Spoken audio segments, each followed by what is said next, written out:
So I've hit the bottom. Oh, dude. Whatever, man. I'm just gonna keep it running, bro. I've hit the bottom, man.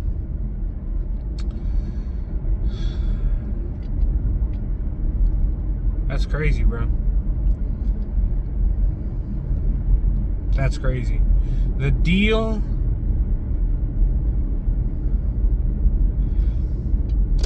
Okay, so just to recap, I had this deal locked up for $100,000.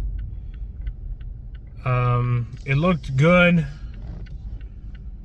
running numbers and everything. I got a couple different okays from other people after I locked it up at $100,000, so I was really confident this one was gonna sell. The particular property that I'm talking about was in Tennessee, and man, it's been a ride. So I locked up the contract for $100,000. I went into a JV partnership,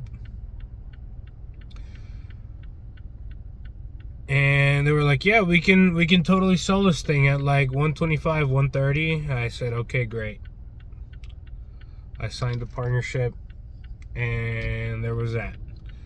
So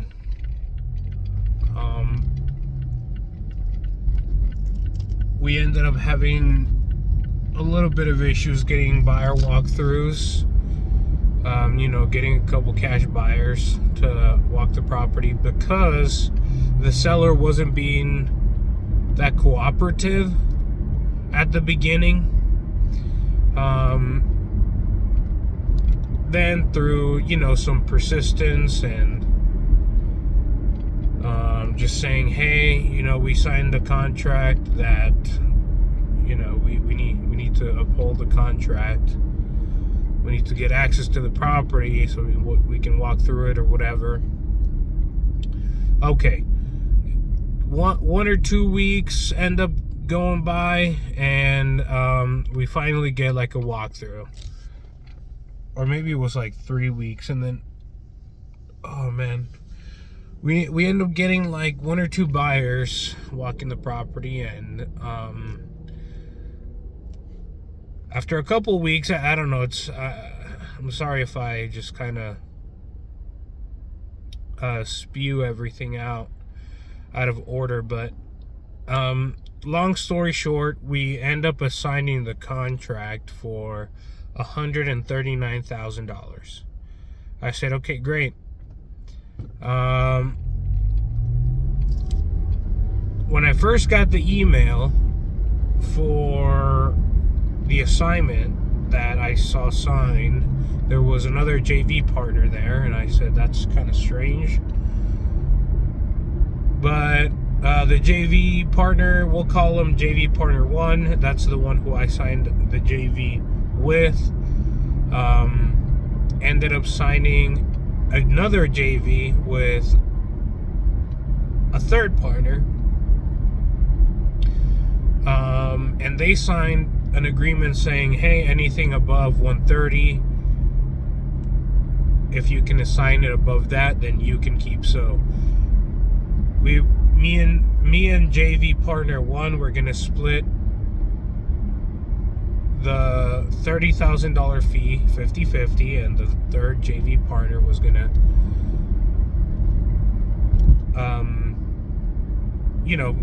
stay with the rest, which is $9,000.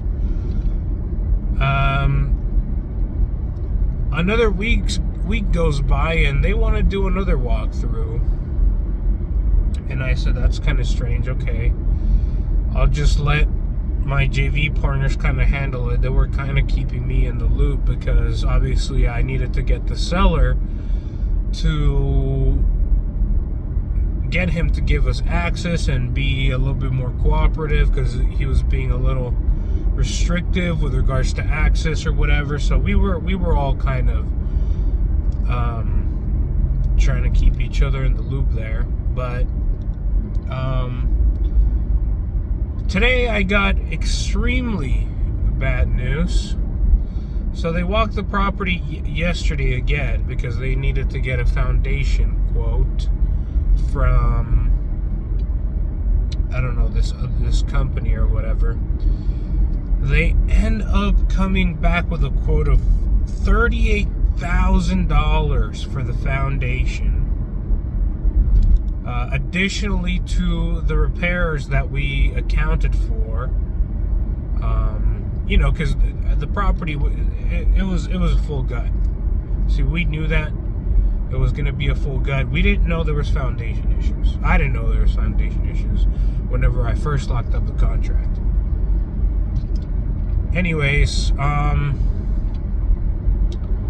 so I don't hear back yesterday after the buyer walked through.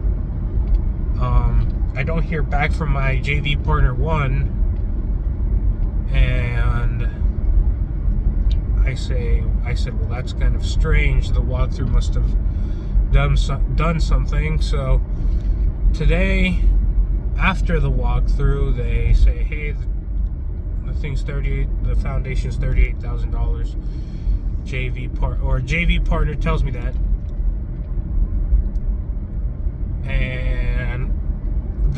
and then they said, oh, and the buyer wants to pay $100,000 now. But I have the contract for $100,000. So the JV partner says, hey, why don't you go back? Or they said, well, we need you to go back and renegotiate with the seller.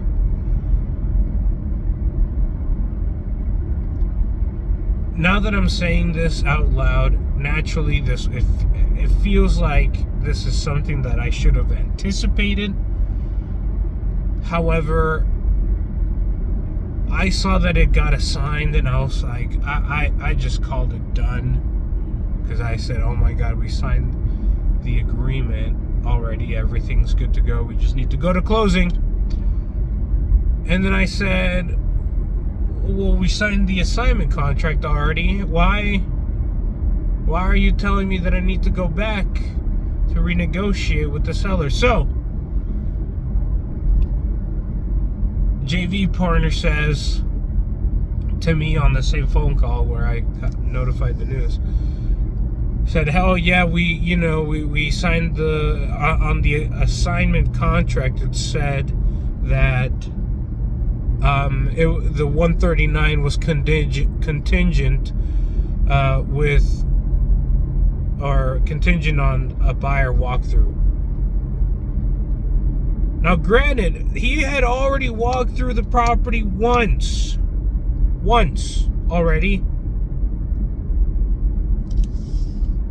and they let him walk the property again, even after the closing date. By the way, it was after the closing date.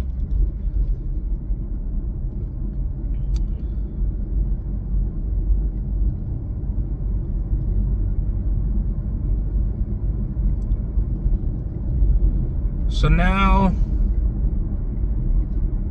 I'm on this phone call, and I'm just, I mean, you could tell by my tone right now, I was just defeated, man, because I really needed this deal to close.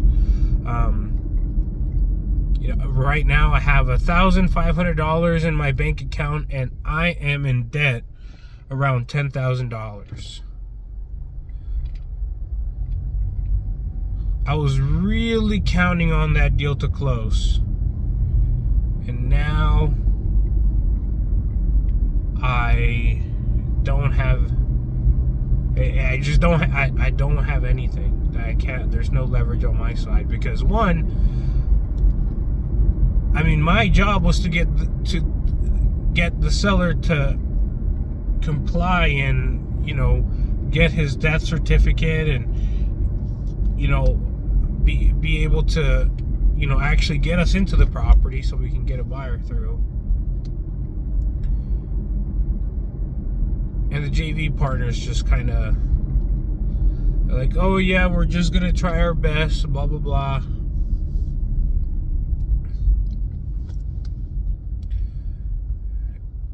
and it seems so ridiculous, man, but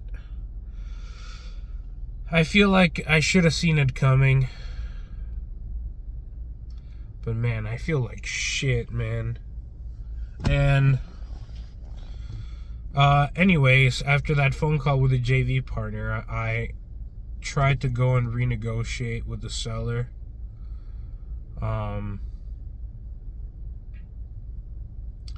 And I was on the phone with him for about an hour, and just back and forth. You said this, blah blah blah. You told me that, you know, as is, whatever. It was as is.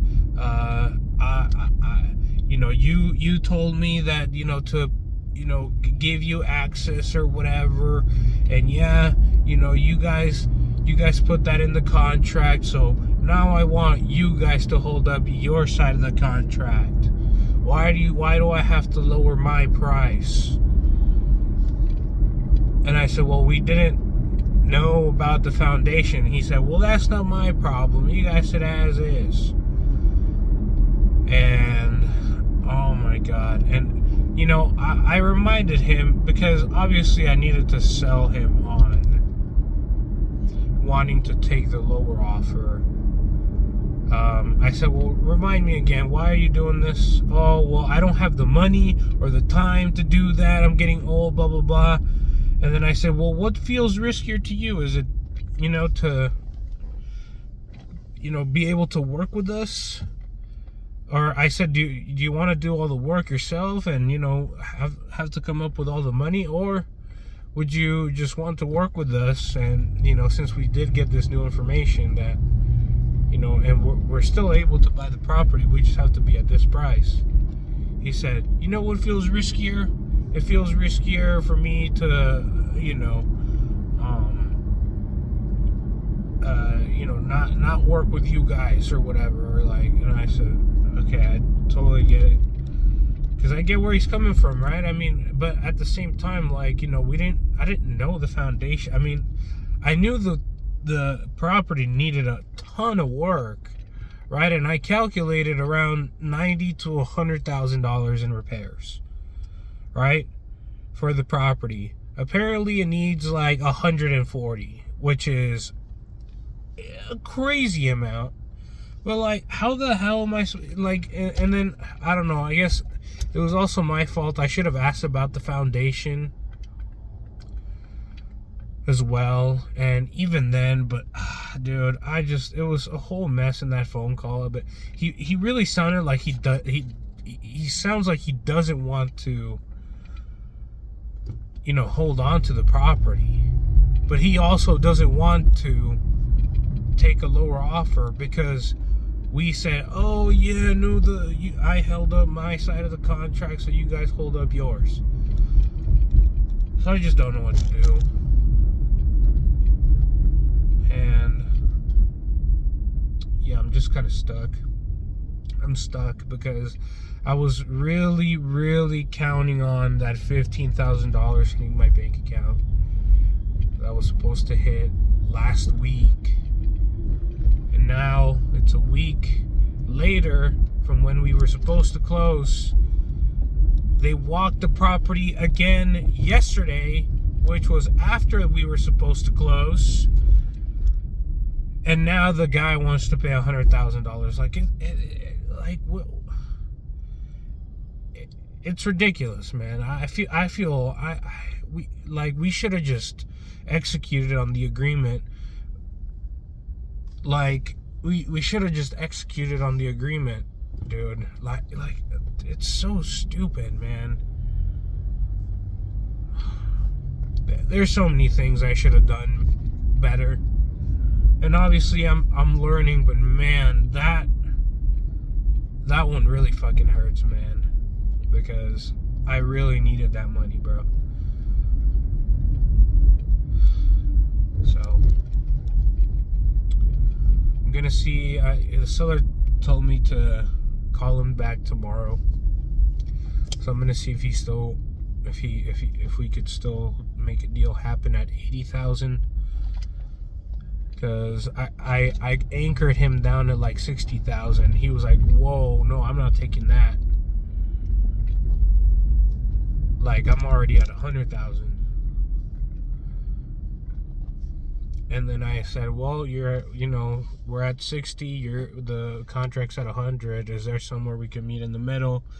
No, I'm not taking lower than 100. No, I'm not taking lower than 100. No.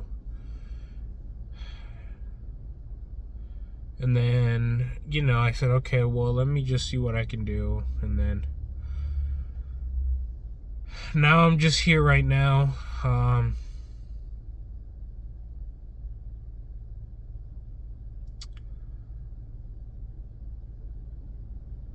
And yeah, I don't know.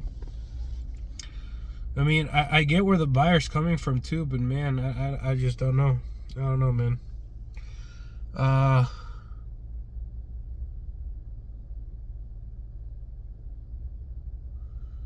It might just be better to just let it go, but oh man, I really wanted it to go through.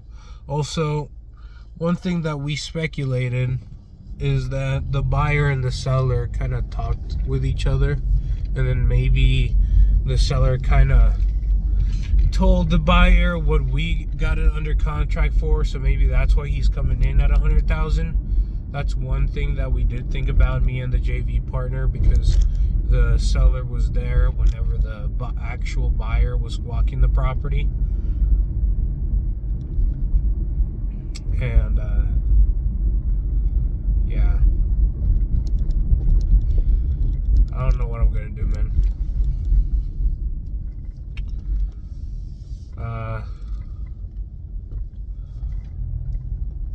I haven't been making as many offers because I've been so like,